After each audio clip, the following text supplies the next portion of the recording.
guys. I am so sorry to be a couple minutes late. It's been a busy day of bullshit and lies being spread about me on the internet. And if you are someone who has been privy to some of those bullshit and lies, I literally just did like a 15-minute stream in my locals over at kb.locals.com explaining the latest round of nonsense from renowned liar Mike Harlow.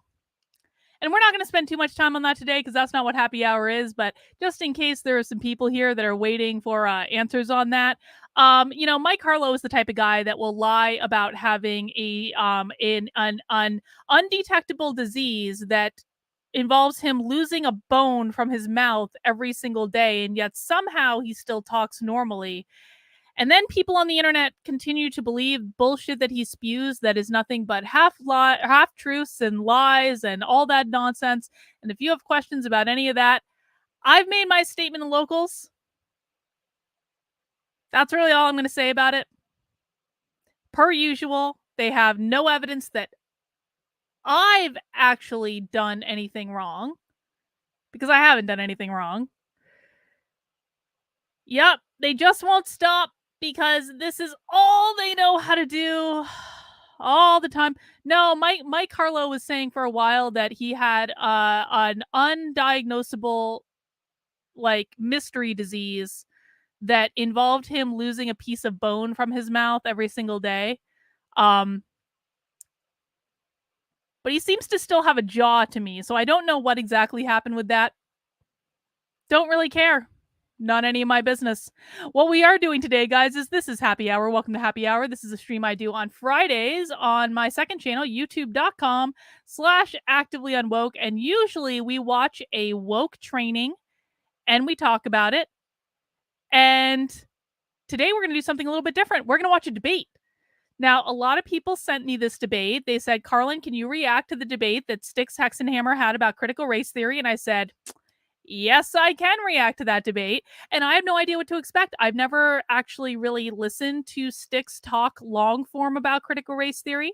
So I have no idea what to expect out of this, but I enjoy watching this type of content. And you know what we're going to do is we're going to watch it, and I'm going to give my feedback on whether I like what they're saying, whether I don't like what they're saying, stuff like that. Correct things that I think need to be corrected, because usually in these debates, there is a lot of stuff that usually needs to be corrected. Now the biggest disconnect we're probably going to find in this debate, to be honest, is that I focus on this stuff from a highly practical perspective. I like looking at how at how it is practically applied in the real world. So I'm not as much looking into the academic literature or the theory or the development of it or anything like that. I am much more interested in practical application. Sometimes these debates involve talking about practical application, sometimes they don't. But we're just going to see how it works out. So that is what we're going to be watching today. It's a little bit different. Usually we watch a woke training, so we're going behind enemy lines. But today we're not going behind enemy lines. We are going to watch people discuss it, and I'm sure there is an enemy in there, but I'm pretty sure Styx is going to do a good job. Styx is really smart, and I've always enjoyed his content when I've watched it. Now, a couple things before we get started. Number one, we do play Unwoke Bingo on this channel. I have no idea if this is going to be a good bingo day or a bad bingo day, but if you would like to play Unwoke Bingo, I did put the link in the chat, and all you do is generate your bingo card, and every card is unique, and you get a free square in the middle. And then every time one of these words are used, you can grab your bingo squares. We go for corners, or we can do lines as well. Once you get a bingo, just shout out in the chat that person I've never met before. If only you had been here for the beginning of the stream where I literally talked about it. And tough fucking cookie stranger, I don't know who the fuck you are. Go join my locals if you want my statement. And if you keep whining in my chat, I'm just going to block you because you're wasting our time. And this is going to be the same message for anyone that comes in this stream whose name I do not recognize, pretending concern trolling. No. You can join my locals and you can get the story there, or you can go fuck it yourself right back to Twitter and suck my Carlos dick. And that's all I'm really going to say about it. So, guys, that's Unwoke Bingo. Get your bingo card if you want to. The other thing I want to talk about is I have an event coming up next week with Miss Gabrielle Clark. It's called Overcoming the Effects of the Gender Cult Desistance from ROGD. That's Rapid Onset Gender Dysphoria. She's going to talk about her experience deprogramming her daughter, who is indoctrinated in the schools, and it's going to give all parents helpful advice. And that is available right now on YouTube, or excuse me, that's available to register for at activelyunwoke.com/events, or if you just go to activelyunwoke.com, it's right on the homepage as well. And so that's going to be on August 2nd and 4th. And we got a lot of signups for this webinar. I'm really excited that we're putting it on. I think it's going to be a great event for parents. And make sure you register. Make sure you send it to parents who you know who would be interested in this sort of thing. That would be really great. And that's available on, again, youtube.com/activelyunwoke right now. Last thing is, of course, now you don't have to pay for my locals in order to get the stream that I made right before this. You just have to not be lazy and go sign up for it, unlike that idiot we saw in the chat earlier. But if you do want to support the work I'm doing, you can do that also in locals by becoming a supporter over at kb.locals.com/support. Now, when you become a supporter, you can get access to the community Zooms that I do twice a week. And if you get access to the community Zooms, you can come and ask me about Mike Harlow's latest set of bullshit privately. And I'll be happy to tell you, I've actually talked about it in the locals community Zooms before. I mean, I've never really gone into detail about exactly what happened, but like the fact that I knew someone that was in jail for crimes he didn't commit was not actually surprising information to the people in my community who come to my locals community Zooms. And yes, I did say crimes he didn't commit, because that's how it goes sometimes. Mike Harlow doesn't know as much as he thinks he does. So you can get access to all of that information and more by becoming a member of my locals, kb.locals.com/support. And you can sign up for $5 a month or for $50 a year, or you can make a one-time gift, whatever is clever for you. And that's going to be, and then come to our community Zooms. You can come to the one on Monday and you can ask me about it. Yay! Problem solved for everyone. All right, guys, the last thing we need to do before we get started is I need to choose a beer. Now, per channel tradition, I have 4 beers here that I picked up at the craft beer store yesterday. I'm going to tell you what they are, and you get to choose which one I start to drink with. Yeah, Brent says Styx is actually Katie Herzog in drag. I don't know about that. I don't know. Okay, so which beer should I drink first? Now, of course, this is happy hour, so you are welcome to share whatever you're drinking in the chat as well. This is meant to be a fun, lighthearted stream where we learn about what the woke are doing. We learn about critical race theory. We learn about social emotional learning. On occasion, we even learn about the insane world of fat studies, which is a whole other separate animal of insanity by itself. But we also drink and have levity because that's what we do. I have 4 beers from the craft beer store. Look, I've got an Edward Scissorhands beer. Let me tell you about what these 4 beers are. And then, oh shit, I left my cooler bag downstairs. Oh, that's too bad. Well, I can still tell you what the 4 beers are. Number 1, we have this beer. This is from Stargazer Brewing Company. I really like Stargazer. They do very good fruity beers. And this is called Sour Crusher. And this is a refreshing, crushable, crispy sour ale with tangerine. So we're going to call this the tangerine beer. Number 2 is, I gotta be honest, I kind of liked the can. It reminded me of like Charlie and the Chocolate Factory. I was thinking like the snozberries, but that's not what it said. But that's what I thought when I saw it. So this is called Blanco Berries, and this is a sour ale with blackberries, mangoes, and lactose. So we're going to call that the blackberry beer. And then we're saving what I think is going to be the best one for last. Now, I bought this one because I was annoyed he was allowed, I guess. But this is a peanut butter jelly whoopie pie beer. And I was really excited to try it. And now I have banned someone said Adam in the chat. I was like, Adam, banned Victor from drinking it. So peanut butter and jelly. And then our last beer, and I think this might be the beer. Oh, I'm buffering. Hang on. Hang on. I see me buffering.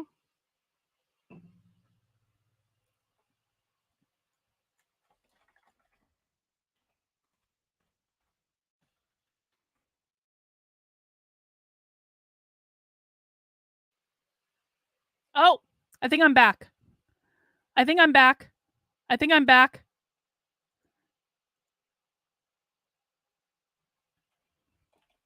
Hang on. Guys, can you hear me? Okay, I'm back. Okay. I think I'm back. Working now. I see it. Okay. So far we have tangerine sour, we have blackberry sour, and now we have peanut butter jelly. Now this is the final beer, and I think that this might be the winner. I'm not gonna, if you guys want to vote for something else, it's fine. It's called Ambrosia, and it is based on Edward Scissorhands eating ambrosia off of the scissors. Do you remember this from the movie? An ambrosia inspired Berliner Weiss. Ambrosia. So, poll is in the chat. Let me know which beer you want me to start with. Do you want me to start with Soul Crusher or Sour Crusher, which is the tangerine beer? Do you want me to start with this this blackberry sour, which I'm going to call snozberries, because it made me think of Charlie and the Chocolate Factory when I saw it? Do you want me to start with the peanut butter jelly pie beer? Or are we going for the Edward Scissorhands Ambrosia? Make sure to cast your votes. In the meantime, I'm going to clip my beers back to this little thing. Oh, Zacco. No. Zacco? Like, Zacco says PB&J sounds awful. No. Goes so well with beer. It's so good. Oh, looks like Edward Scissorhands might be winning. Has to be. It has to be. Come on. I mean, we have to. Okay, let me see. I am shutting down the poll in 10, 9, 8, 7, 6, 5, 4, 3, 2, 1. And that's 53% for the Edward Scissorhands beer. Yay!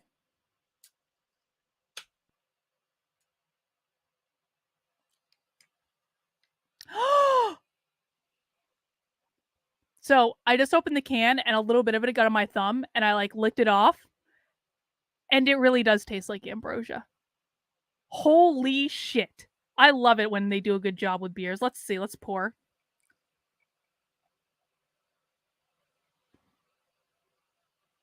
It really does taste like ambrosia.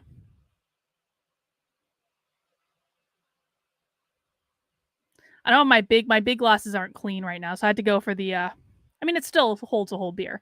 Cheers, guys. Happy Friday. We made it through another week. Let's see.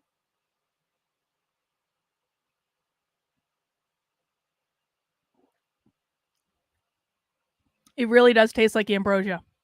I'm not kidding. They did a great job with this. It has that, what is that flavor? What is that? Pineapple. That's what it is. You get hit with pineapple the second you, that really citrusy, kind of almost stingy thing that you get as soon as you bite into a pineapple.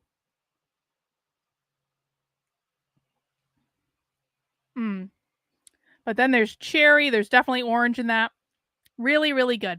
All right, guys, let's get this party started. And again, we are watching and reacting to the debate that Styx Hexenhammer recently had about critical race theory. If this is your first happy hour, I hope you will return and watch crazy trainings with us. Please mount that like button for me. And let's get started. All right, we are live. Welcome, everybody, to another episode of the Break the Rules stream. I am your host, very fashionably dressed today, Lev Polyakov at LevPo on Twitter, drinking some raw milk that I got at the local farm. I write RIP, by the way, to Styx's local farm in Vermont. I heard that the COVID pandemic kind of got rid of every. Yeah, unfortunately. But you know what? We have to support our local farms whenever we can.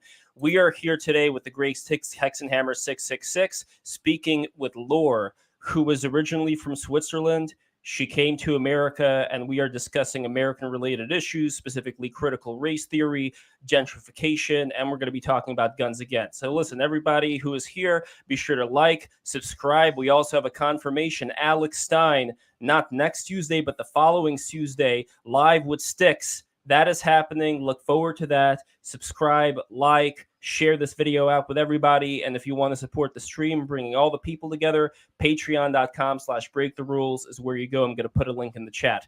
So let us first start with Lore. Just tell us a little bit about yourself and how you got into the mode of getting Styx's attention and doing this, bringing you two together. This is unprecedented. I love the fact that you two are together right now because I would never imagine this. So just tell us a little bit about this and we'll get this started. So I started on Twitter 6 years ago. I wanted to understand why people would vote for Trump. I couldn't figure out why anybody would want to vote for him. So I was intrigued, and Twitter gives me the possibility to go and talk to anybody. I can talk to a famous person just like I can talk to any other person. And I guess me and Styx, I guess I've been following him for a long time. I like the way he approaches his subjects, even if I don't agree with really probably not much anyway. But I guess him and I started talking sometimes, and now we're here.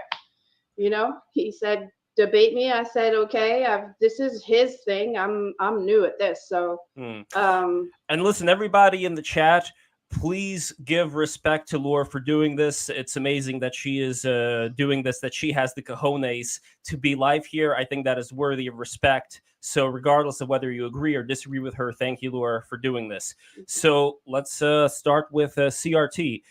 How do you view CRT education in general? So she's like a lefty? What kind of informs the way that you view it this way? So we'll start from there, and then we'll go to gentrification. And I think the two do end up coalescing as well. So, yeah. Okay, so CRT is a study, an analysis used in law school. No, wrong. Now today, wrong, in incorrect. Colloquial, normal, everybody language. Well, CRT it's partially correct. It's not the full everything answer, under though. the sun that is pro-black or no, wrong. Equality or equity. No, or, well, yes, equity. All right, this woman obviously doesn't know what she's talking about already. So, see, this is like, man, you know, I think that Styx did this because he knew this was going to be a fucking layup. Let's just be blunt about why this is happening. Styx did this because he knew it was going to be a layup. Okay, pop quiz for people in the chat who come to happy hour every week, or even if you don't and you just come sometimes. What is the definition of critical race theory? Pop quiz for people in the chat. I want to know if you guys have been paying attention or if I just do this every week for no good reason. What is the definition of critical race theory? Oh yeah, Styx is going to murder this woman. Like, it's not even going to be... This woman doesn't even know what she's talking about. Like, I'm sorry, like, why would she do this?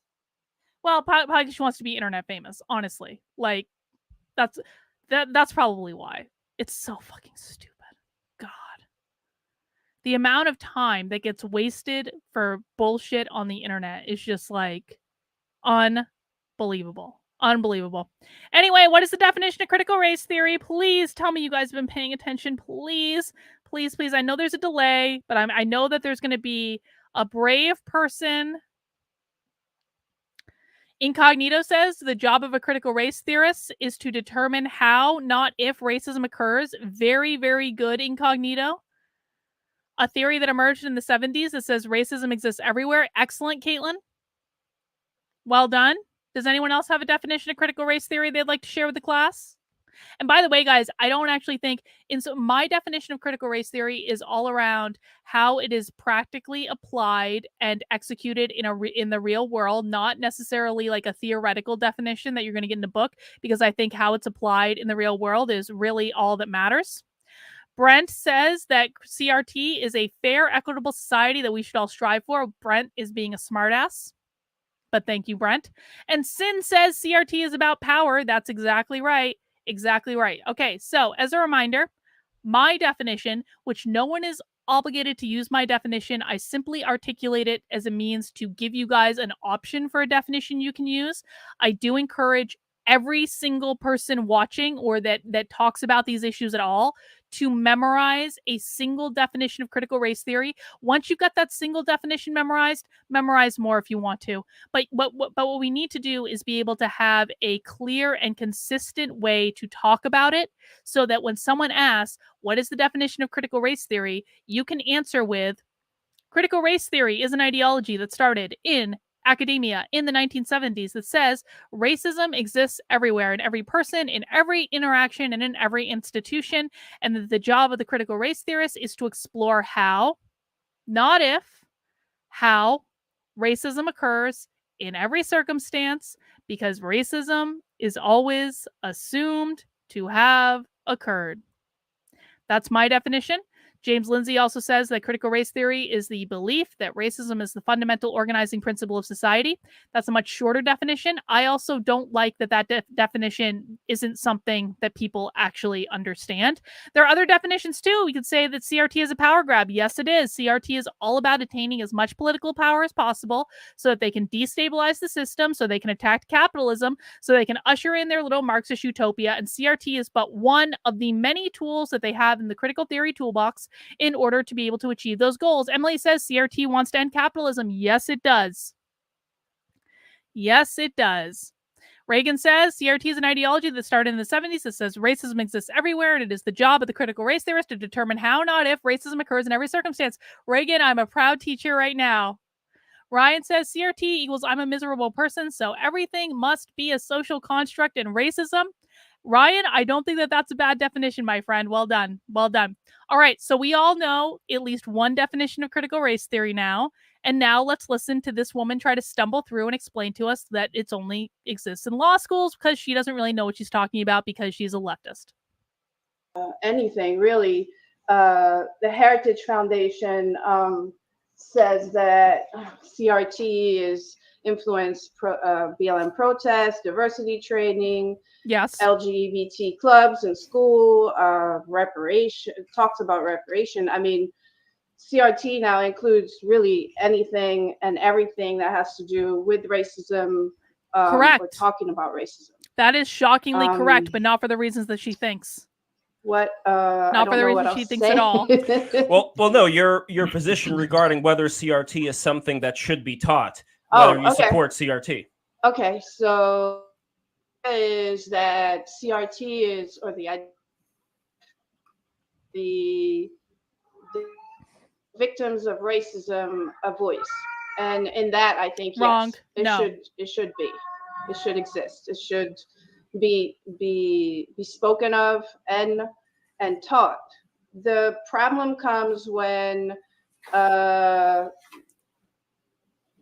if somebody was to start saying all white people are bad people, or all white people are evil, then it goes into these extremes, which is what the opposition is saying. That happens all the time. That the goal of CRT is to divide people into groups, have the identities of the oppressor and the oppressed. Yes. And I don't think that's a good idea. I don't think anybody should be qualified as an oppressed or an oppressor.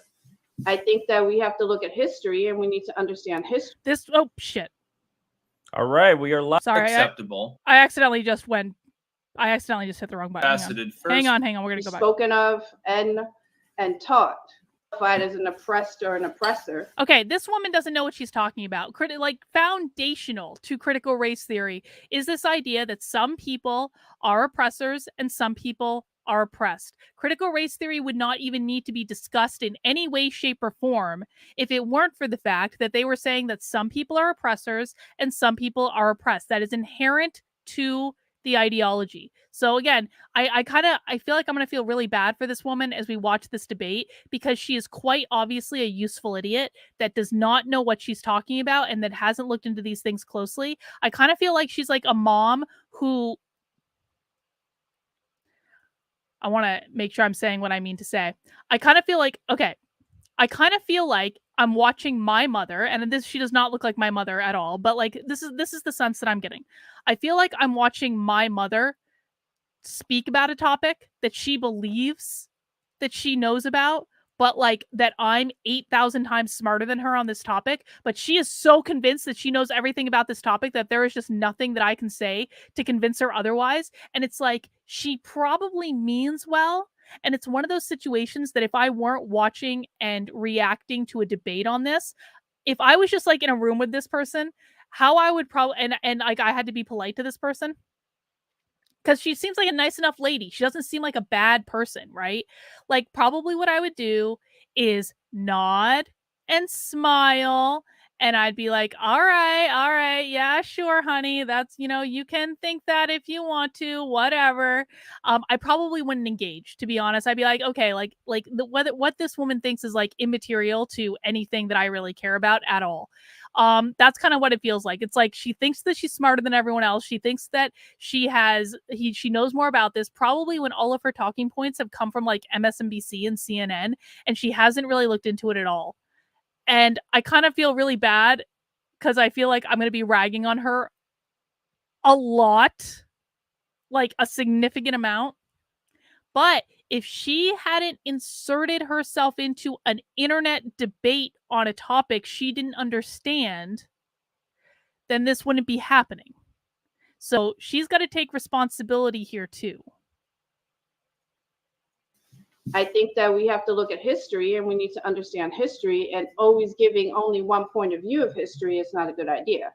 So in that, I guess I like CRT because it opens up it opens up an idea that there's not just one point of view. Well, let's get into that, Styx. What would be your rebuttal? My rebuttal is multifaceted. First, that critical race theory, there are several bases academically for it. And I've laid them out in my booklet, which I supplied to you on the subject too. You did not supply, but okay. Huh? You did not supply. I asked you if you could send it to me, and I couldn't get it. I supplied you with the original Vox article that I actually derived the entire thing from. We can go back to the messages for that. What I would say is this. Critical race theory is being ill-defined here by lore. That is not what critical race theory actually pertains to, not in any pragmatic sense. If we're talking just about a bunch of ivory tower wonks that are talking about critical race theory, yes, it is theoretical. It is a theoretical and largely legal subject. The problem is that, and this is really why we're talking at all, this is why it is a public conversation of any form. Critical race theory in the academic sense, as in a bunch of ivory tower goofballs talking about theory, nobody really cares about that. They also talk about Marxism and reactionary rhetoric and all of these other things. It's just theory. It's just philosophy. What happens is that it has now trickled down. It has been used as the basis for taxpayer-funded educational materials. And what parents have pointed out, what I've pointed out, and what many others have pointed out, is that it is not acceptable for individuals within a taxpayer-funded public school. If it's a private school, nobody cares. They can do whatever they want. They can teach the Bible all they want. They can teach the Quran. I don't really care. In a tax-funded school, the big problem is that they're teaching revisionist history, which is exactly what critical race theory happens to be. It is not reality. The idea is basically the cotton skyscrapers mythology. The idea is that white culture has created a society, And ingrained into that, and this was one of the points, one of the 5 major points that I showed you from the Vox article that I wrote about. One of the major points is that the society has been structured in such a way as to prevent individuals who are not white from gaining any upward mobility. The same exact premise is then discounted, though, in one of their other theoretical arguments, one of the other 5 points that they make. Again, I wrote about this. In that they say that it is also a good idea to empower the legal system, which they themselves claim has been created by white people, for white people, is staffed by white people, in order to empower people who are not white. My big problem is manifold here. The first problem that I have is that they posit that the authoritarian growth of a legal system that they themselves claim is deeply problematic and corrupted will somehow empower people that are the victims of the current corruption of that same system. I think that's crazy. The second problem is the revisionist history. That is the deep focus on, hey, the United States was effectively built by a bunch of brown people, and white people want to discredit them and jail them and make them subservient in some way. Again, the same government doing that, staffed largely by a bunch of rich people, somehow escapes notice. I find it deeply objectionable that CRT would be pushed on people in schools specifically funded by tax money, because parents simply do not want it in those schools. We've seen this time and time again. And I do believe that taxpayers do have the right to inform the educational standards within their schools. Nobody is claiming that opposes CRT, as you apparently believe, that we shouldn't be teaching about slavery, we shouldn't be teaching about Jim Crow, including the dawn of gun control in the United States. I strongly support embellishing upon that and making that a subtopic of note. Nobody's saying that people shouldn't learn about these things. Nobody's claiming that. Well, okay, so Johnny Boy, I'm going to answer this question. So you would say nothing but would nod and smile sarcastically like she's 5 years old? Yeah, I probably would. How would you feel if someone had done that to you? I mean, fine, I guess. Why not converse with her? She seems open to being wrong so far. I don't think she's open to being wrong at all. I don't think she's open to being wrong at all. And the reason I say that is, one, her demeanor is very closed off. She was already argumentative with Styx when he hadn't even done anything. Styx is giving a great explanation here, and she's kind of just not even really paying attention to what he's saying. I strongly doubt even any of the information is landing at all. Like, here's the too long didn't read version of why I wouldn't engage with someone like this. It is a giant fucking waste of time. It's a giant waste of time. She's not listening. She's not open to learning. I could be proven wrong. If I am proven wrong in the course of this stream, then I will admit that I am wrong. But my sense of this woman is that she seems like a well-meaning person she's been conversing with Styx apparently behind the scenes. He has sent her materials that she obviously has not read because she denied even being sent them in the first place. So it's not as though she hadn't had opportunities to learn. And I think that sometimes you just need to sometimes it is important to know the difference between a fight that is worth having and a fight that is not worth having. And like, again, I go back to like, if my mother is ranting and raving about something and I may know way more about that thing than her, but I know that nothing I ever say is going to make her stop ranting and raving about whatever the fuck she's on about. I'm usually just going to keep my mouth quiet and I'm going to nod and I'm going to smile, because the energy that I would expend trying to correct all of her wrongness would be far more significant than the result I would get from expending like that energy.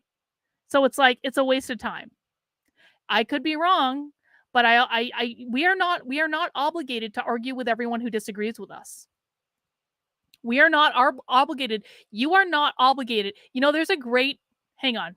Let me find this comic really, really quickly. Hang on.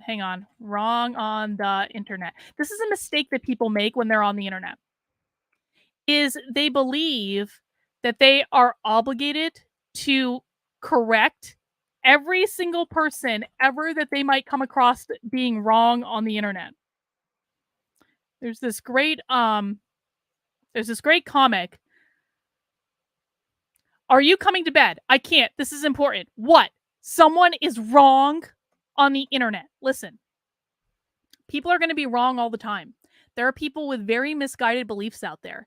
If you expended your energy, this is just a matter of being practical about the situation. If you expended your energy arguing with every single person that was wrong about critical race theory on the internet, dude, you would never sleep. You would never sleep.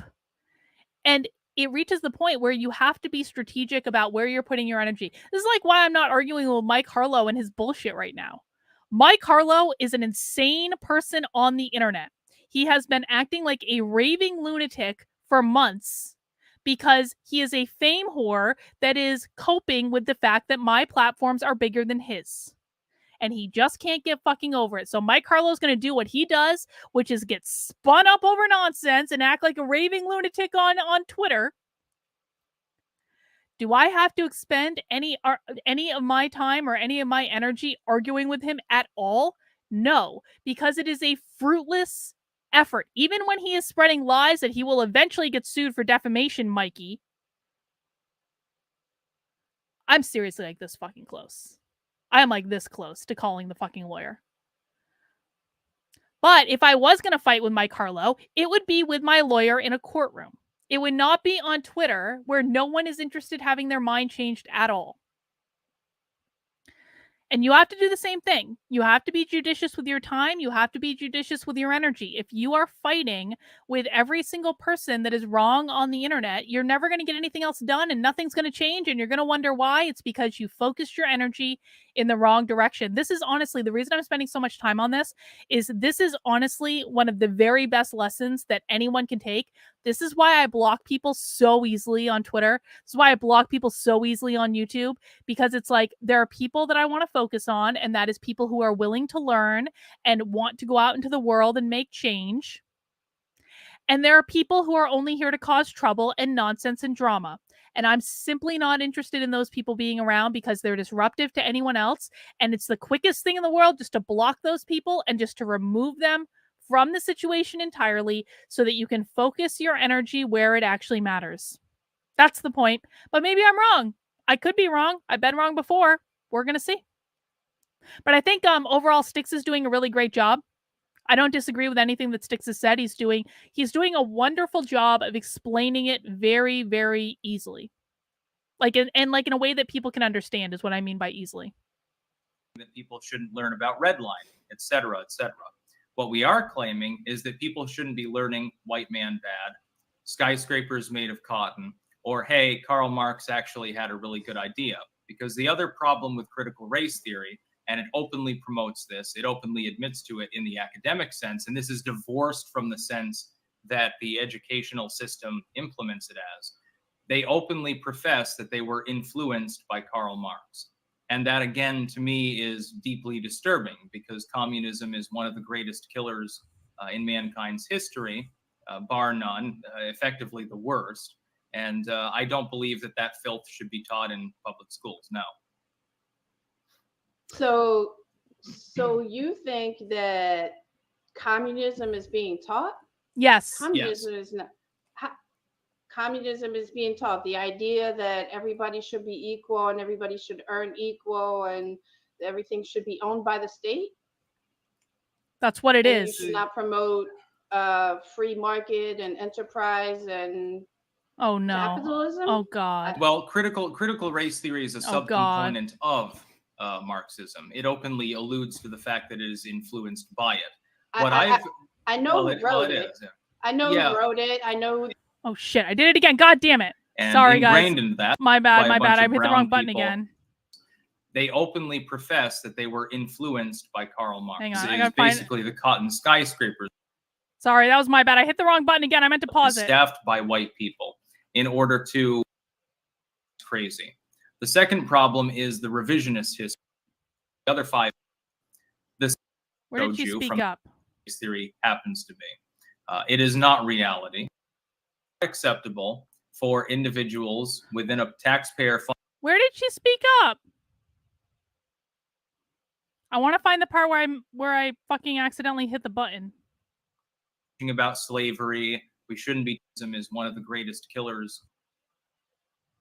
So there it is. Here's my question. Here's my question. No, I'm not putting my hand. I was trying to pause it. I just hit the wrong button. So here's my question for people in the chat. What is the greatest enemy of critical race theory? What is the greatest enemy of critical race theory? Pop quiz in the chat. What is the greatest enemy of critical race theorists? What do they hate more than anything else? What do they want to destroy more than anything else? Capitalism! Capitalism! Capitalism! Capitalism! Capitalism! Capitalism! Capitalism! Truth? Good try. Yes, they do want to destroy truth, but capitalism is the thing. And the reason I say this, and people who attend happy hour regularly know that this is true, in every single training we watch on happy hour, every single week, regardless of whether it is frankly a critical race theory presentation or critical theory presentation or even a democratic socialist presentation, they all have the same enemy, and that enemy is capitalism. They hate capitalism. They want to destroy capitalism. And so for this lady to not have any idea that that critical race theory is related to Marxism and yes, communism is patently absurd. Now, follow-up question. Tell me you are smarter than Ellie Beth Stuckey. Who in the chat, mouth the like button for me if you are smarter than Ellie Beth Stuckey. What is the difference? Okay, what is the definition of equity? Not equality. What is the definition of equity? We're getting a lot of pop quizzes today. This is good. This is like a midterm. This is like a final exam or something to see if you guys have been paying attention. What is the definition of equity? Equity being a fundamental concept that's pretty foundational to critical race theory. Equal outcomes. Equal outcomes. Everyone ends at the same place. Equality of outcomes. Equal outcomes. Equal outcomes. Equal outcomes, not equal opportunity. Very good, Justin. Equal outcomes. Oh, spirit matter in with the saucy answer. Race to mediocrity. That's exactly right. That's a correct answer to spirit matter, because equity is equality of outcomes, which inherently means that the most mediocre of people will be the standard for all of us. In a society where outcomes are equalized across the board, no one can aspire to greatness. No one can be exceptional. We all have to be average, because you take the great people and you pull them down to average in order to make everyone else feel better about where they leveled out. And that's Marxism. That's Marxism in a single beat. So you think that communism is being taught? Communism is not. Communism is being taught. The idea that everybody should be equal. When she says communism, think equity. And everything should be owned by the state. If equity is being taught, then communism is the natural outcome of that. Free market and enterprise and capitalism. Well, critical. I almost hit the goddamn wrong button again. Oh my God, why am I doing this today? So any single time you hear the word equity, and this is particularly true when we're talking about school districts who hire diversity, equity, and inclusion staff, anytime you hear the word equity, you need to think Marxism. Anytime you hear the word equity, you need to think anti-racism. You need to think communism, because it's all in the same family. A society built on equity can only exist when the state is socially engineering the people. This is the only way that a society built on equity can actually come into being. Okay? Is when the state is socially engineering the people. So inherent to equity being taught anywhere is this idea that the state is socially engineering the situation, which is what eventually, like if you play it out to its logical conclusion, it's going to get you to socialism, it's going to get you to communism. That's the only place it has to go. So you always need to make sure you're thinking about these terms interchangeably. critical race theory is a subcomponent of Marxism. It openly alludes to the fact that it is influenced by it. I know who wrote it. Is, yeah. I know Yeah. who wrote it. I know who Yeah. the people who wrote it. I agree with that. But to take that and to say that communism is being taught in school, I don't even understand how you think that, how you it's would a see component. It's a component of communism. It's self-professed by the people that actually push it in the academic sense. What I look at is I understand the academic sense. Understand that you're saying I know who wrote it. I know who these people were influenced by. They say that they're influenced by that. Well, our public schools not an academic construct. So good.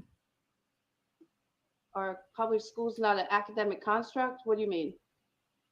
Well, I mean, you're trying to parse aside the academic context of the self-professed Marxist influence from critical race theory being taught more broadly. Are public schools in which any element of that being taught not academic complexes? I would hope so. I guess these days, maybe not so much. Basically daycares these days. But. I understand that what you're trying to allude to. I understand the root of this theory. I don't see it expressed in a school. I don't see how communism is being taught in school. Nobody wants communism. There are no communist, this lady is so naive. Holy shit. Right now in our country. You know, nobody wants communism. No, there are not. It's actually fantastic that we're watching this. Because what I need everyone to understand, and this is why I talk about the same concepts over and over and over again, and this is why I've tried to, in my book, break this stuff down into something that's as easy to understand as possible. This woman is the average American. I actually kind of like that she has American citizen as her name. This woman right here is the average American. She doesn't want any of this stuff, but no one has taken the time to explain to her in a way that she is capable of understanding and wrapping her head around what all this stuff is. And no, I mean, Foos Monkey is saying this lady is thick-headed. Okay, she may be, but here's the thing. People like you and I, people that are watching this stream right now, we're crazy. We're crazy. Yes, I'm including all of you in that. We're crazy because we think about this stuff a lot. We watch a lot of content related to this stuff. This is something that's on like one of the very first things like that I see in the morning is like what's going on in the news related to this topic. And I'm sure many of you are the same. And the reason that I say that is that this lady is not doing those things. She is like average people who probably just has a job and has a family and just gets up and does her thing and maybe glances at the news every once in a while, but doesn't spend all day in it like we do. We are the exception. She is the rule. In order for us to really change things, in order for us to make things better, in order for us to actually defeat this ideology, we need to reach people like her. And the way that we reach people like her is by explaining it in the most simple ways that we possibly can. This woman is not going to listen to a 4-hour podcast from James Lindsay. She's not going to. It is not going to happen. That's for the uber nerd. I haven't even listened to that 4-hour podcast from James Lindsay. That is for like the uber nerd. I did go to a 2-day James Lindsay workshop though, to my credit. I have listened to James Lindsay extensively, just not that one thing. We are the uber nerds. She is the average person. In order for us to win, we need to do a better job of getting the average people on our side. And that means we have to teach them these concepts simply. And that's why I keep hammering home on you guys, like pop quiz, what is this? Pop quiz, what is that? What does this mean? What does that mean? We don't all need to use the same definition, but what we do need to do is we need to all be able to explain it, because it can't just be people like me who are doing this. Part of the reason that I do happy hours is I want to help you guys to be able to be the people to go out to the people in your lives and explain it. Okay? It's not enough just to understand it yourself. You have to bring other people like her along to help her understand too, because if we don't get more people up to speed, then we're not going to win. We need to turn more people onto our side. And that only comes when we are explaining things as easily as we possibly can and bringing people like her along, which, again, she seems like a nice enough lady, but she does not know what she's talking about.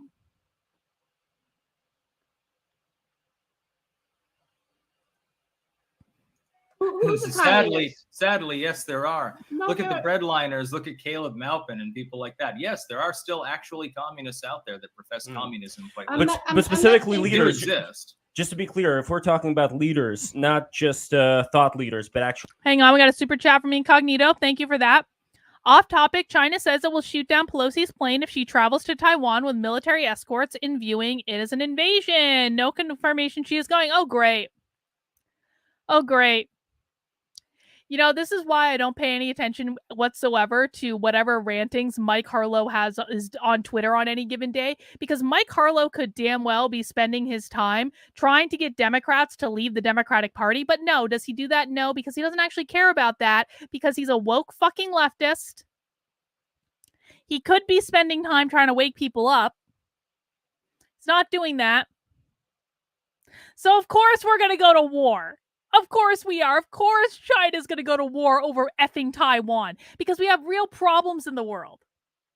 We have real problems in the world that can only be solved by waking people up and getting them to see reality for what it is. And while all this is happening, Mike Harlow is ranting like a fucking lunatic on Twitter over topics he doesn't know anything about. Because he's been baited by the Queen from fucking England, who is still deeply, deeply obsessed with me. Such fucking bullshit, man. Such bullshit. All right. Get ready for World War III, everyone. Let's go. Move to New Hampshire if you haven't already. That's the very best plan I have. Luckily, I already live here. Politicians, there aren't that many, but they do exist. Like, would you say AOC would be an example of somebody who She's leads in not a that direction? communist. She's not a communist because she wants to make more money.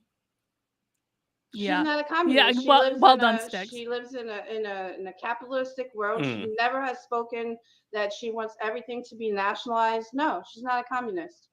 No. And I What don't the think fuck is the communists Green New being taught in Deal? school What at is the all. Green New Deal? I think that you want to use the idea that because it was created, or the theory, the lawful theory was created by communists, Yeah. that then therefore it is communist. Actually, Casmar has a great suggestion. Get a curriculum syllabus from the school and teacher for your child's grade. I think that is a great idea. In fact, I'm going to be reconstituting the Unwoke Army. We're going to be having an organizing meeting about that soon. We got a lot of stuff. Vermont school districts, I haven't forgotten about you.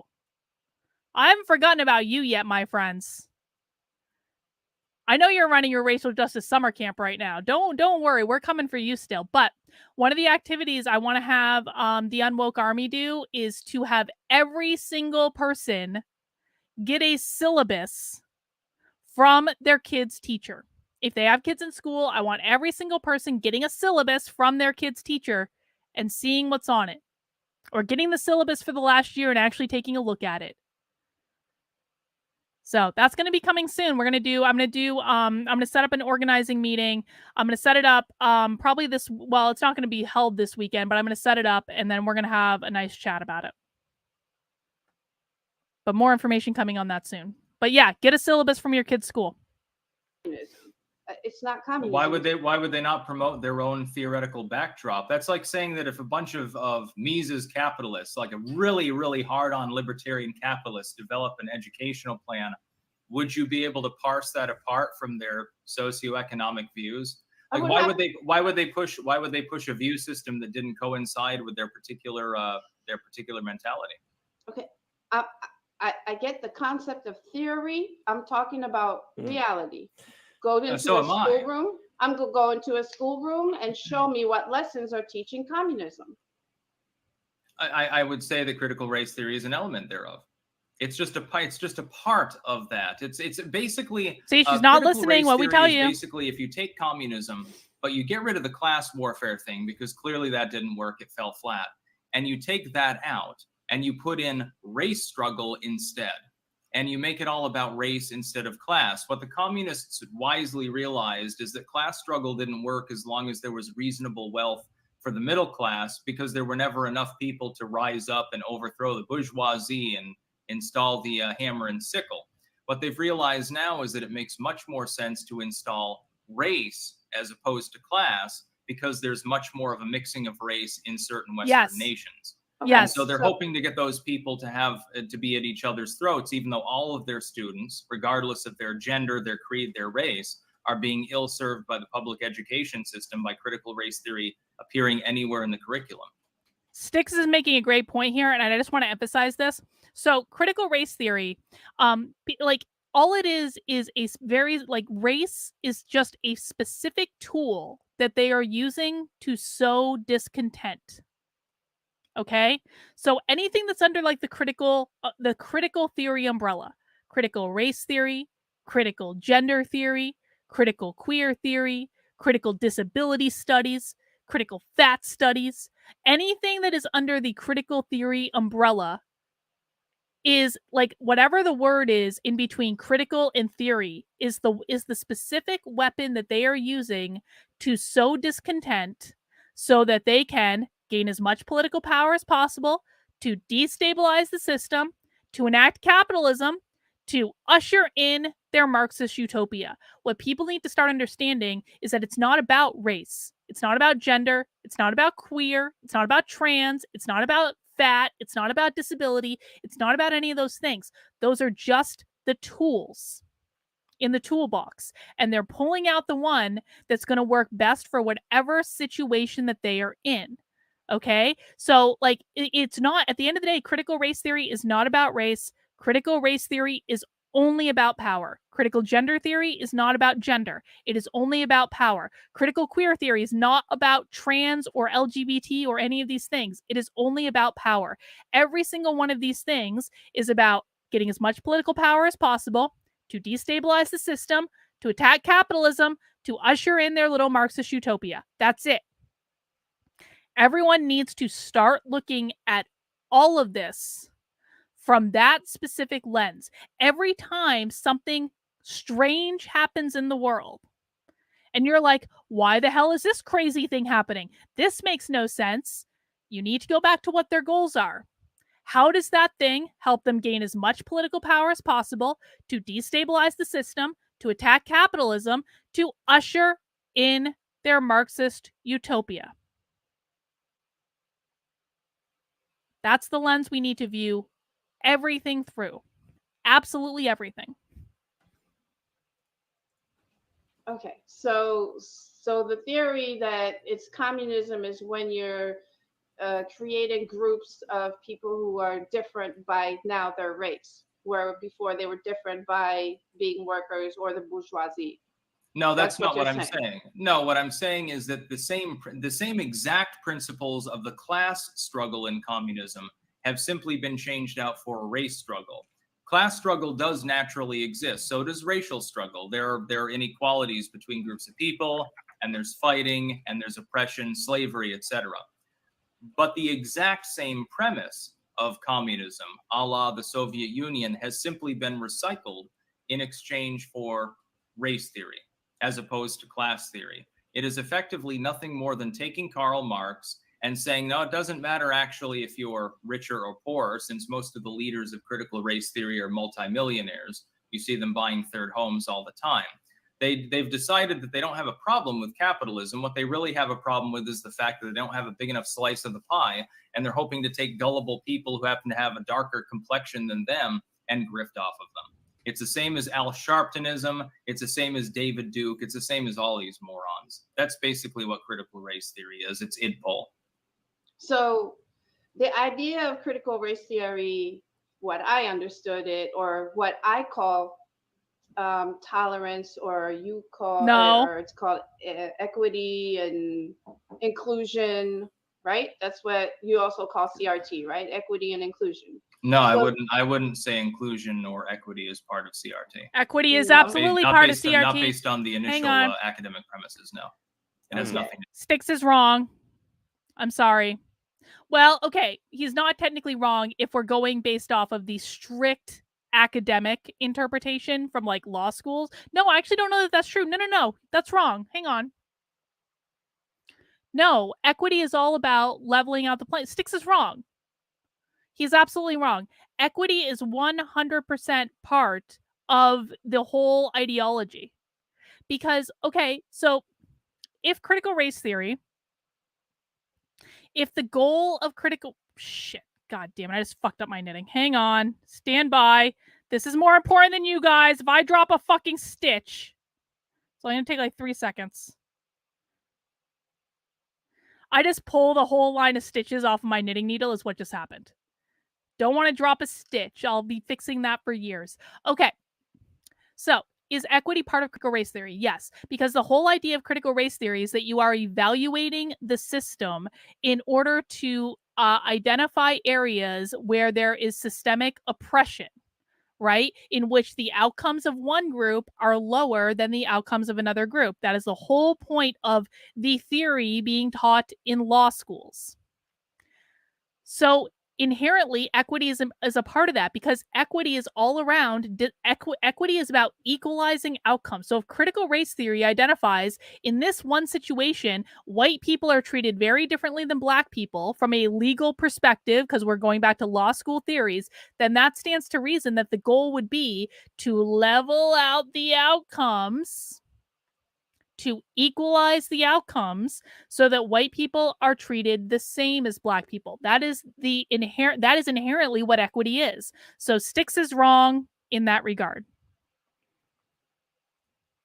Do with those things. Okay. It uses equity as a facade, but it never actually explains how it will achieve it, other than using the same system that it self-proclaims has been taken over by white supremacists. How do you take a government that's run by a bunch of right-wing white Nazis and weaponize that to create equality for anyone else in the culture? Just to be clear, though, when we're talking about equity as opposed to equality, we mean equity being outcome as opposed to giving people the chance. So it's equality of outcome, which is communism. Yeah, which is communism. Yes, equality of outcome is actually stupid. So you call it communism. I think it's what the stupidity and communism are synonymous. Yeah. Okay. we can go with that. I can agree with that. So nobody wants equality of outcome. It doesn't even work. Humans. That is what critical race theory. Yes, lady. Yes, that's exactly right. In their DNA. So the idea of teaching tolerance and it's not teaching tolerance. It is teaching outcomes. So this lady is like, she literally just needs to have the dots connected for her. This is why, for the person who asked me earlier, why I would just kind of let this lady talk for a little while and not actually argue with her, is she really needs, yes, Chase, you were right. She's like Marianne Williamson. She's like Marianne Williamson, the woman that has had the red pill sitting on the tip of her tongue for 4 effing years. She's like this close to figuring it out. She's like, equality of outcomes, that's stupid. Yes. Equality of outcomes is stupid. It is stupid. That is not the way human beings function. Yes, American citizen, you're right there. Now, someone just needs to connect the dots for her to say, okay, but this means that. Let's see if he does it. Please, Styx, please. Equity and inclusion, which is to create a society that is less racist. Would you agree with that? No, I wouldn't. You wouldn't? Okay. No, if an individual is racist, then trying to restructure society is not going to change their mind. If anything, it's more likely to make them bitter. Okay, so I think that if you're going to try to, potentially, yes, it could make them violent as well. I think the better thing is to provide a ladder for everyone within society, irrespective of race, irrespective of gender, etc., to create a society in which people can get ahead. And we had this for a very, very long time. And many people got ahead And then socialism came along and has been destroying it ever since. Okay, For over I 100 years. disagree with that. Totally disagree with that, because school funding is based on segregation. It's based on segregation. It's based on income, right? Because property taxes, and so generational. In a generational way, we've defunded school systems and certain schools that had more non-white children. Right? We've done this all over the country. No, you mean more poor children, I believe. Yes. If there's an overlap there, it is of necessity coincidental. It's do you think that the school system in rural West Virginia is any better? This gets right into our argument about gentrification that we're going to have too. It'd be interesting if we, as reasonably well-off people, as I assume that you are by the fireplace behind you, moved into rural West Virginia, we would be gentrifying that too. And the school system we'd be paying into would still suck. Well, we're both white. It doesn't have anything to do with our race. We're not black. I'm not a person of color. I'm not one of AOC's friends. Okay. I'm not talking about us moving into a neighborhood right now, because we're not talking about gentrification yet. We're talking about school funding. The school funding system is based on property taxes. Segregation, redlining, all that stuff that happened before, and the reality today is that zip codes are maintained in a certain income. Appraisal of houses, which we'll talk about later, and all that is creating certain zip codes to have less funds, less wealth. Less wealth means less funding for school. Less funding for school means a different education system. So now you create an unfair education system. So that's what I call racism. Racism is a system where the government and the free market collaborate together and make sure that certain people don't get wealth. Of course, the free market of necessity cannot collaborate with the government. It's the absence of government impetus and control over the market. Mm-hmm. So you're talking about an intervened in market. Effectively, what you're talking about is actually local and state governments more than anything else being to blame for the problem. How the hell does that have to do anything with capitalism or the free market?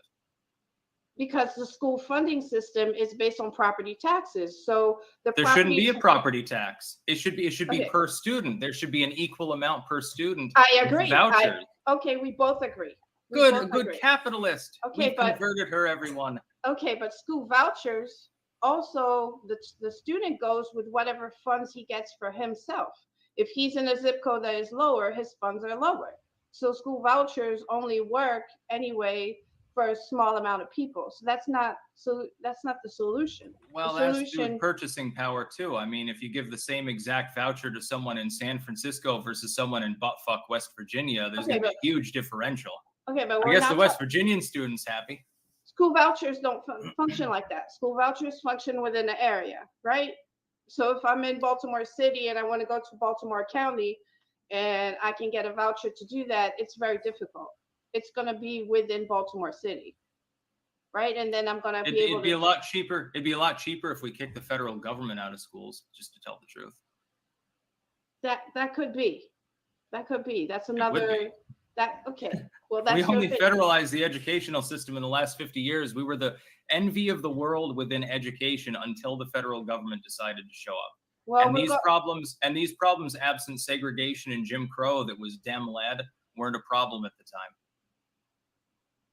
It's where gun control came from too in the United States. 1876 Crookshank decision, Jim Crow.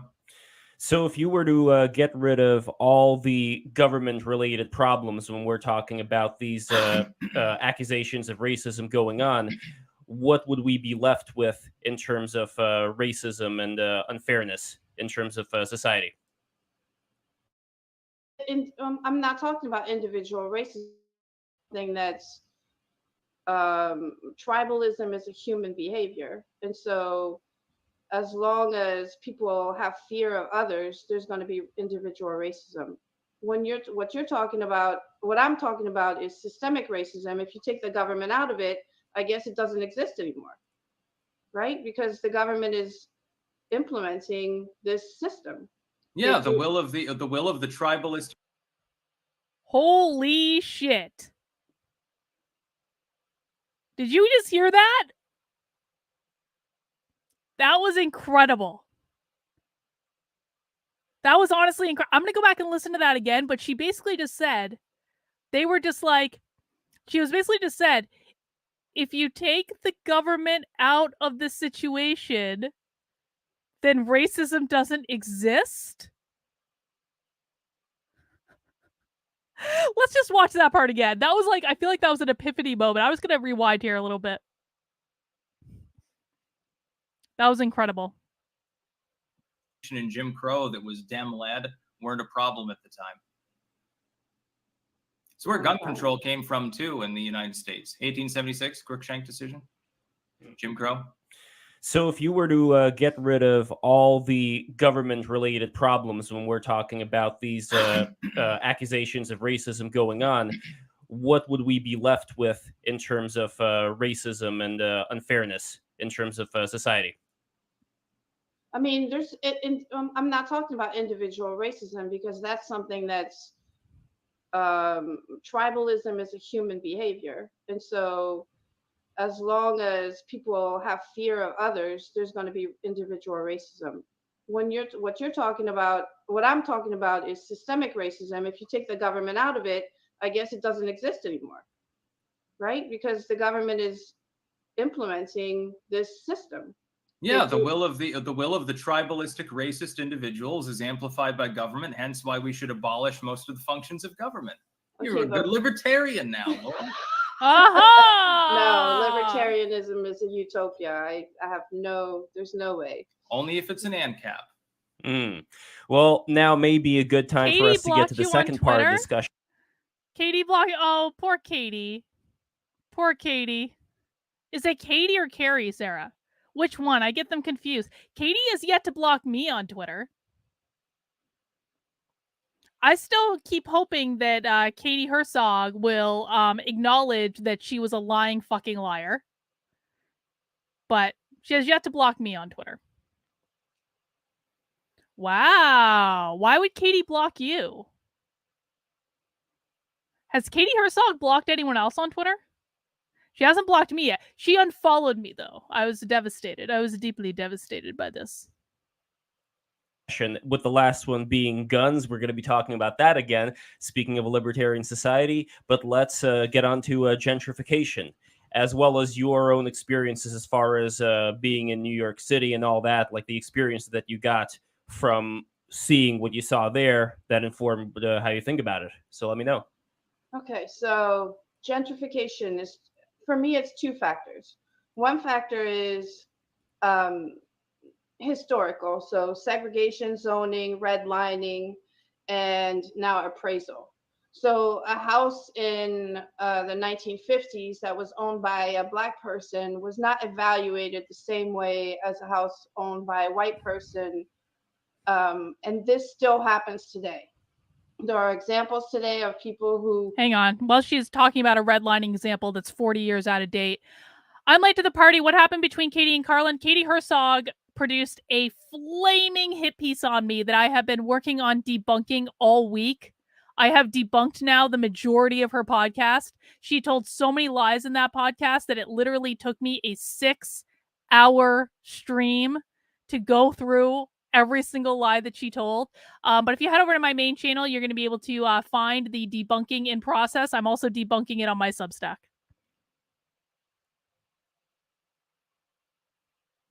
Brent, stop spreading rumors. They say whitewash their house. They take all the pictures out, make sure the house and the appraisal goes up. So there's... hang on. Fucking hell.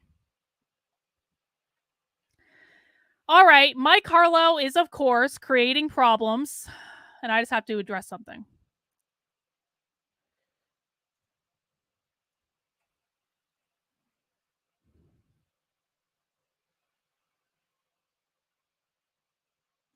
Hang on.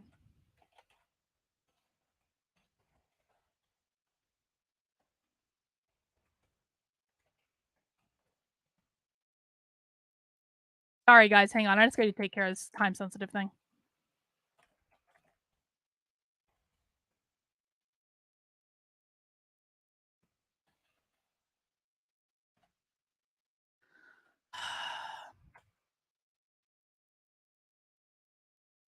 So what's going on right now is Mike Harlow has stirred up a bunch of shit, and the libertarians are hearing about it. And so what I need to do is get that stream that I just did in my locals, that I was only posting in my locals because I'm a normal fucking human being. And I need to get that on my YouTube channel, like ASAP, because, and the reason I'm doing this is to help the LPNH and the libertarians.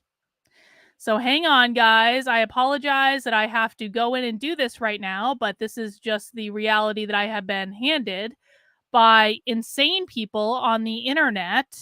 Can I download this yet? Can I download this? Oh, downloadable files processing. All right, I can't download it yet, so it's just gonna have to wait, I guess. Hang on. Stream is still processing, so I can't download. Just tell him to direct people there if he needs to.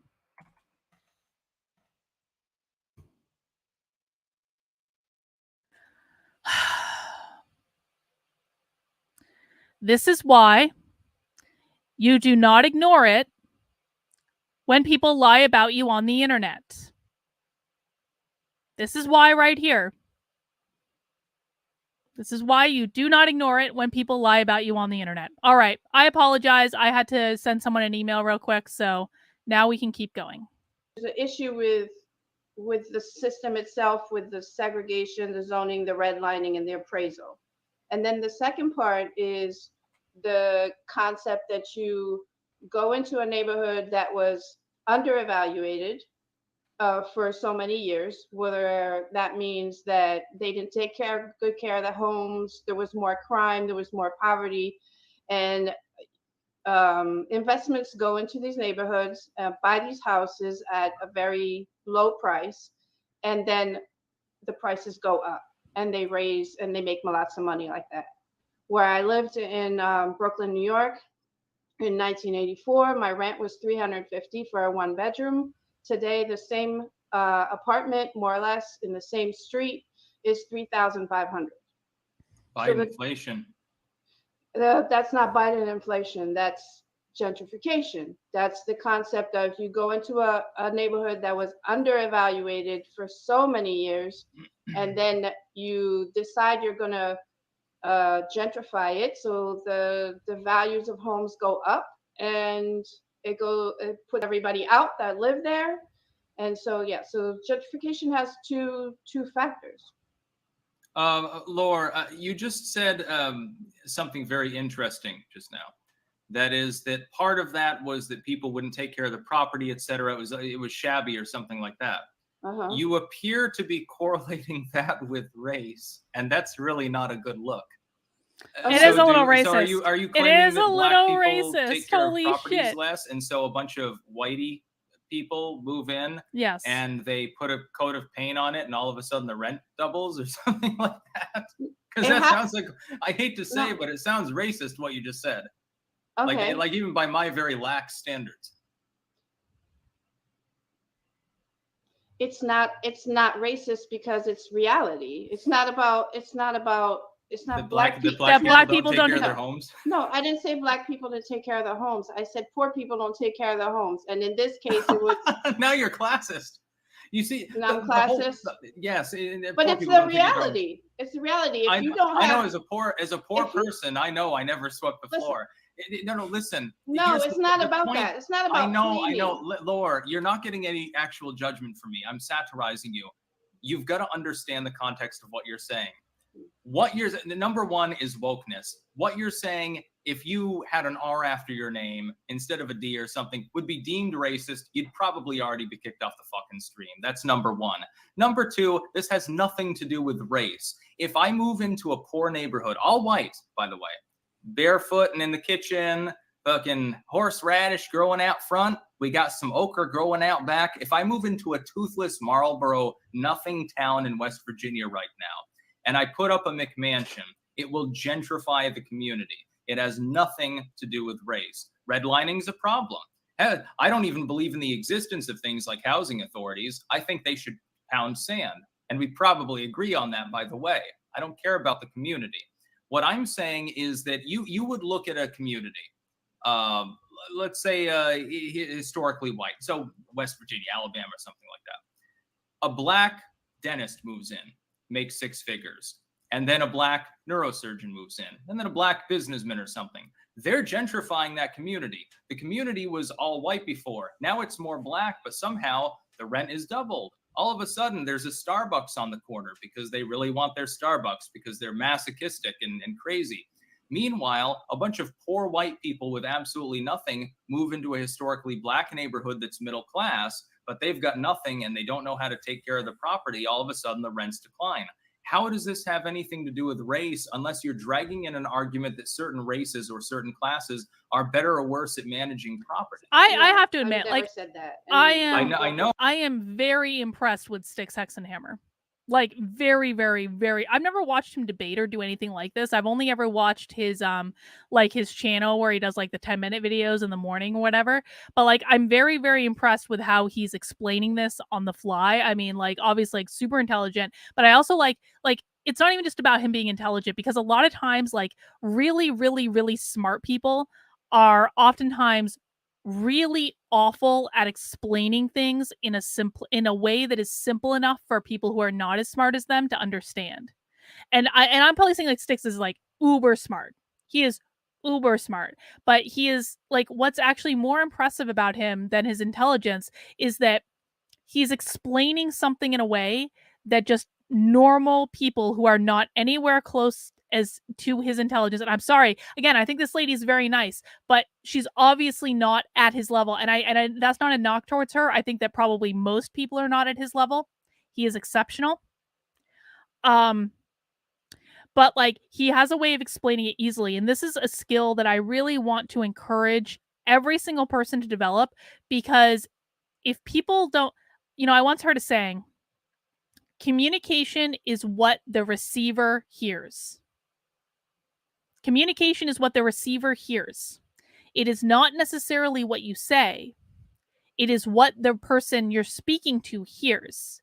And so, to be a really great communicator, you not only need to be able to articulate a topic so that you understand it, you need to be able to articulate a topic so that the person you're teaching understands it. That's really important. A lot of people don't realize this.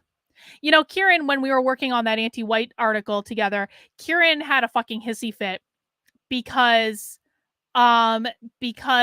basically I forced him to edit parts of that article because he was speaking in uber academic. He was trying to show off how smart he was. He was using a lot of 50-cent words. And I said, we need average people to be able to understand this.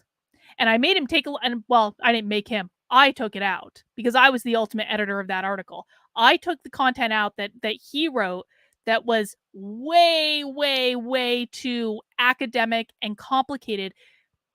And he's run around on Twitter going, Karlyn just did this because she didn't understand it. She's not smart enough. No, that's not what it was. It was because we had to communicate a message to an audience. And if your priority is showing off how smart you are and how many 50-cent words you're using in any given thing, then you are not going to be able to effectively communicate with the audience and teach them what you know. You have to, I hate to put it this way, you have to dumb it down. And that's not to say the people that you're speaking to aren't smart, because everyone has their own particular brand of brilliance. That's not to say the people you're speaking to aren't smart. What it is to say is that the people that you're speaking to might be very busy and they might only half be paying attention. And so with those people, it's like you have to make sure you're getting in with the key facets that they need to know. And so if it requires you to be like, to say things multiple times, to explain it in a way that might be super simplified just to get in. This is where most people make the mistake with critical race theory. Tim Pool makes this mistake all the time. Every time Tim Pool is asked to explain what critical race theory is, he gives a long explanation about the development of critical race theory, where it says it has this, it has that, it's that other thing, is this the thing over here, is this thing over here, this thing over here, and then it has this and this and this and this. And none of what he says actually ends up mattering, because he's not explaining it in a way that is easy for a normal person to understand. Oh, but that would be the insinuation. No, because redlining was about race. Can you agree on that? Yes, but we're beyond redlining. We're talking about the current age. I understand. We're not talking about the segregation era. I understand, but redlining is not that far away. I was just born when redlining was over. It was 1968. What happened afterwards was it's 2022 now. I understand this, but the real estate market continued the same system. They continued the same system, even though it wasn't allowed or done by the government officially. They still continued the same system, where they put people in certain pockets. And in America, it's income and race that define these pockets.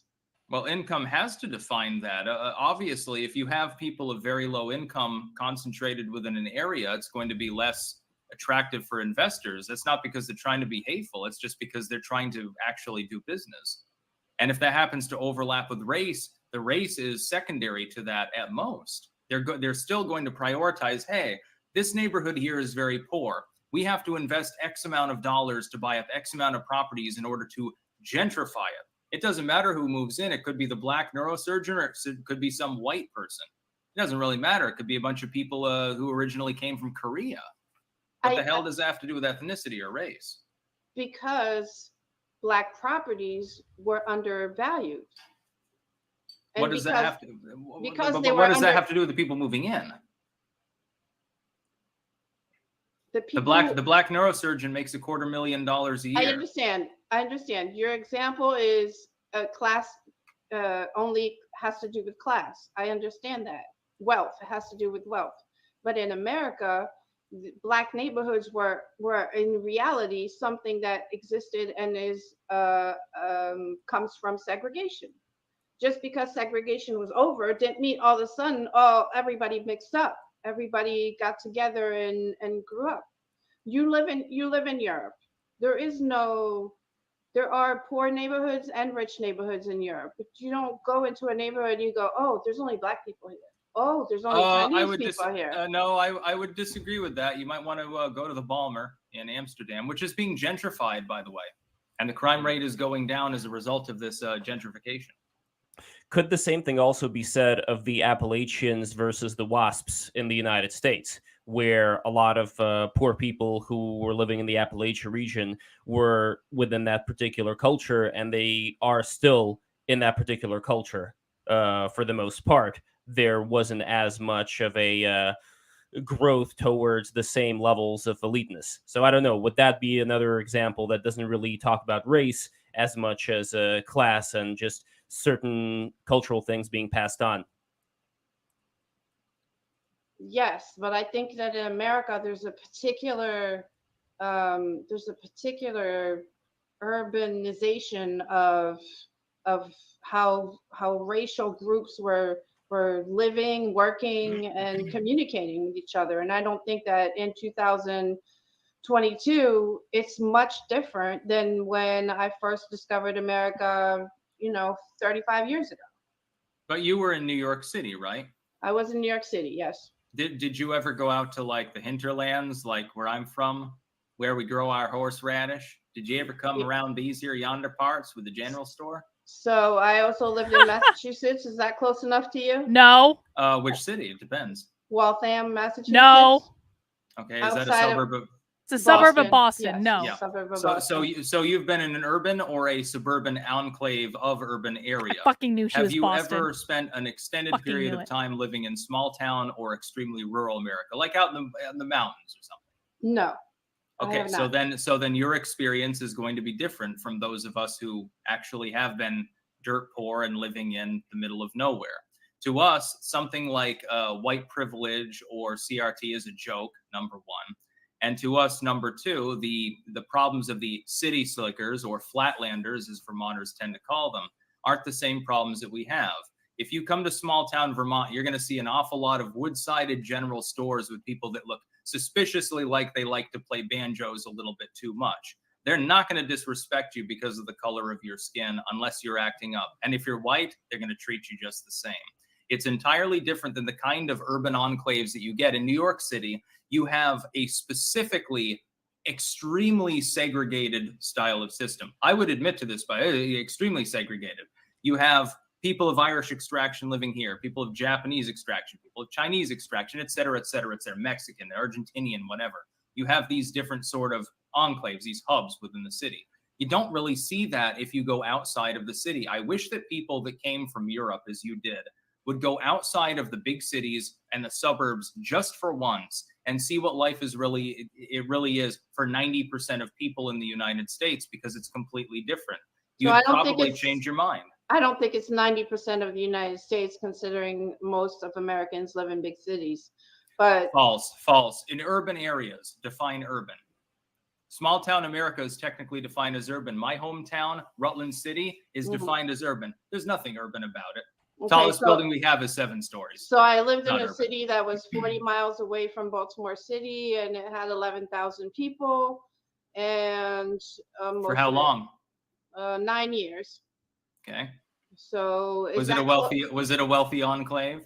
It was not a wealthy enclave. It was a mixed, so racially mixed town with a school called the Colored School. So it had a old African American community there. The school's now a museum, and it had a very good mix of rich and poor people. That's wonderful. Yes. So why don't you point that out instead of the New York City? Because gentrification happened there too. So there was a street that was owned by Black families. When I arrived there in 2000, something like that, the families were still living there.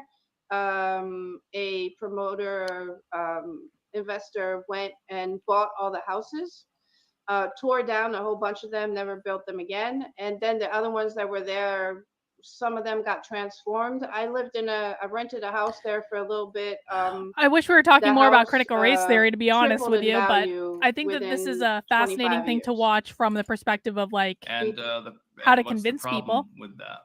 The problem with that is, why was it undervalued before? Well, if they tore it down and they improved the land, it wouldn't have really mattered who had lived there before. You could do the same thing in Cole County in West Virginia or Pennsylvania. Yes, but the house hadn't been transformed outside of making a bedroom where a porch was. So it wasn't. So you expanded. So yeah, you expanded the property. You made it bigger. That's not 3 times the value. But okay, it is if you've torn down blighted areas near it. You shouldn't get into real estate. Okay. Well, gentrification is a problem when it affects the population that lives in that area, right? Yeah, it affected them. They said they sold their houses for probably more than they were worth on paper. They made bank. I fail to see the problem. They got their payday. They decided that nobody forced them to sell, did they? Oh. This can definitely be a problem. I will make one admission. When a group like BlackRock comes in during a housing crunch and they offer people 10-20% over spot or something as a corporation in order to subdevelop massive areas and put in a housing authority, I agree with you. That's wrong. But if a private developer that's not a massive globalist chain or something comes in and says, hey, we'll pay you 50% more than what this property is worth. We want to put up a park here and make a little suburban lot or something. That has nothing to do with race. I'm sure but what if they do this in an area in like West Virginia? Again, 95% white or 100% white or something. It's still gentrification. Do they do it in West Virginia? That's I'm sure that they do. Because I've seen it in this small town. I've seen it in Brooklyn. I've seen it in Baltimore. I bought a house in Baltimore. I had to decide, am I gentrifying? Am I not gentrifying? Why do you even care? Because I have to care about the community and making sure the community continues to grow in a natural and healthy way, and not have somebody come in and just destroy the actual fiber of the community. Why would you think that you, as a private individual buying or renting a house within a community, would gentrify it? We're talking about developers mainly. Right. You're not going to tear down the house and put up a parking lot or something like that. No, that's Put up not a what I was mansion. going to do. No, I live in a very old house, and I Why love my why little would old you house. why on earth would you think that you, as one person moving into the neighborhood, would automatically gentrify it? It was just something I was thinking about when I was buying a house. I was thinking about, Sort you of like know, how you have white nationalism on the brain. like I have white nationalism in the brain. Yeah. We haven't Seems to talked come up about a that lot. yet. Yes, it comes up a lot because I think that white nationalism is what we're up against right now. I think that there's white nationalism, and then what you call communism or wokeness or whatever it is that you call it. So I think that, yeah, I think that white nationalism is like the ideology now of the far right, or always was. Including among people that aren't white, just to be clear. Yes. Including about 40% of Hispanic voters in the United States. They're Nazis too. It seems like the Third Reich must have won the Second World War. I think that what happened We got off is that track over the for a last minute, but few I feel like years, we had a time we're slip. now coming back. Something happened in the continuum of time, and we went into a weird, bizarro world where Hitler won the Second World War, and now you've got black Nazis and Hispanic Nazis. I keep hearing that Japanese people are mostly Nazis. And how many fucking Nazis do we have to kill before we can finally put this issue to rest? Seems like they won. Seems Well, like they won. according to Jason Giorgiani, they did win, and they took a time machine back into Mars and started their own colony and created Atlantis. But that's a whole other discussion for a later time. I'm beginning to believe Atlantis in was the. Nazi? Okay. Yeah, I'm starting to believe in the Russian conspiracy theory about the Nazis going under the Antarctic ice, and they're still there, and they've got UFOs and stuff at this point. Operation High Jump. Look into it. Exactly. So anyway, let's get into speaking of the big guns that are hidden in Antarctica that destroyed Admiral Byrd's fleet. Let's get into guns. Let's get into gun Guns. control. Guns. So guns, yeah. Guns, All right, guys. guns. So here's the deal. They're about to go off topic, and I hate to do this. I really fucking hate to do this, but I'm being pulled into the need to do an emergency stream on my other channel to discuss the bullshit that Mike Harlow is spewing about me on Twitter. So here is what I'm going to do. Since it seems like we're getting off the topic of critical race theory, and it seems like they're not really talking about it anyway, I think we've had some good learnings from this happy hour about how to talk to people who may not be all with us. But I'm going to end the stream here because instead of focusing on things that matter, I need to go and on my other channel and make a statement because Mike Harlow is rallying up a roving band of insane people and spewing all sorts of nonsense about me.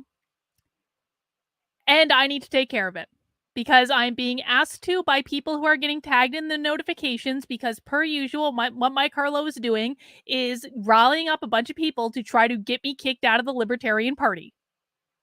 So I apologize, guys. We're gonna end a happy hour for now. We're gonna end happy hour here for now. But I promise you, we're gonna be back next week, 5 p.m.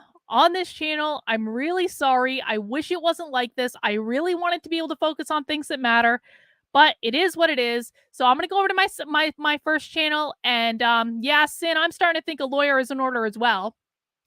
Gonna have to go to the police station tomorrow and have another conversation with them.